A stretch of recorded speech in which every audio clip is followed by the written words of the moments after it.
intensive debate. I will just react on a few things.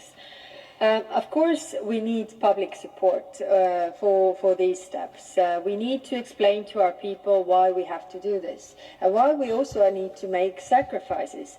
The problem with defense spending is when you need it, it's too late. You have to make these investments when you are in peacetime. And then it's actually much harder to explain to the people that why we need this. Of course, as politicians, we have so many places that we want to put the public money into. Education, social affairs, roads, you name it, infrastructure. There is so much. But if we don't have defense, and if we have the threats also pointed out by our intelligence services, and we don't take those threats seriously, then all the investments that we do in any other field actually will become in vain. And when we make defense investments, then it will also function as a deterrence, which means that hopefully the war is not coming to Europe. Now, NATO is a defense alliance, and I don't agree with those who are spreading the Russian narratives that, NATO enlargement is somehow threatening somebody. Why are these countries wanting to join NATO? Why did Finland and Sweden join now? Because of the threat coming from Russia. NATO is a defense alliance, and that's why it is the only thing that actually protects us, because together we are strong.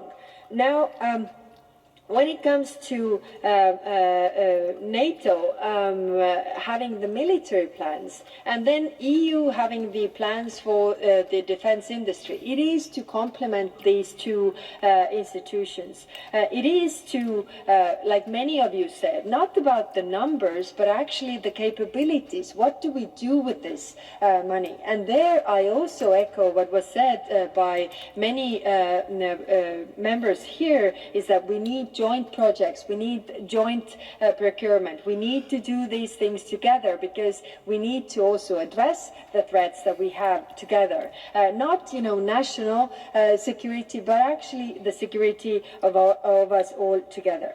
So there was also a question of, against whom these weapons are used that we are buying. I mean, it's like, you having a security system at home.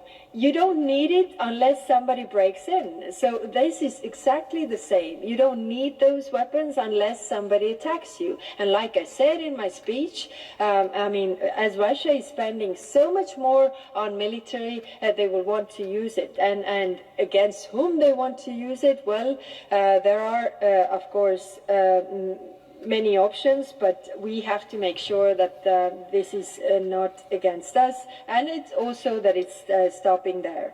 Then on the defense spending, we have a lot to learn from Ukraine, and I agree with those who said that it doesn't have to be only about enriching the defense industry. No, if we look at Ukraine, they have built the defense industry from zero, from scratch. So actually, bringing also the costs down, using much shorter procurement times, and we need to learn from there. Also, I want to address the issue of peace.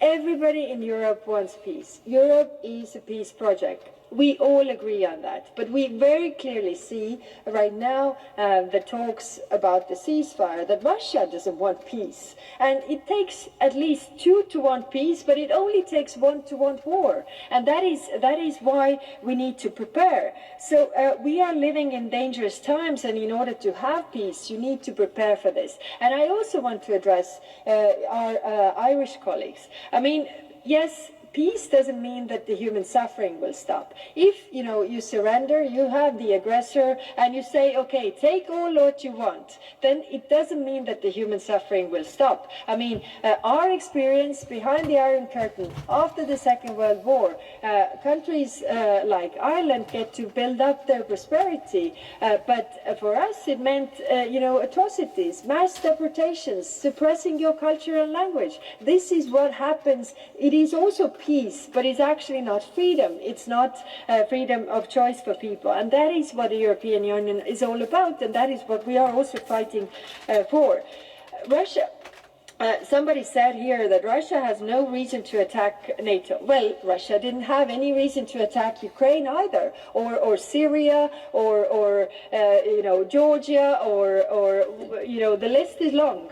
So they are not acting rationally, and we are democracies. We look through this democracy prism that it's not rational. They wouldn't do that. It's not rational to attack NATO. Well, we can't think because we can't think how they think, and we need to prepare and learn from our past mistakes. And the past mistakes we have made in history. Many of you also mentioned this. I mean, there's not a lot and very far to see. And what I want to stress to all of those representatives coming from countries that are much further from Russia, look at the world map. Europe is a very small continent. Whatever happens in one part of Europe has an effect on us all. And we are only strong when we act together, in NATO, when we act together in Europe. A stronger European Union is also a stronger NATO. Thank you.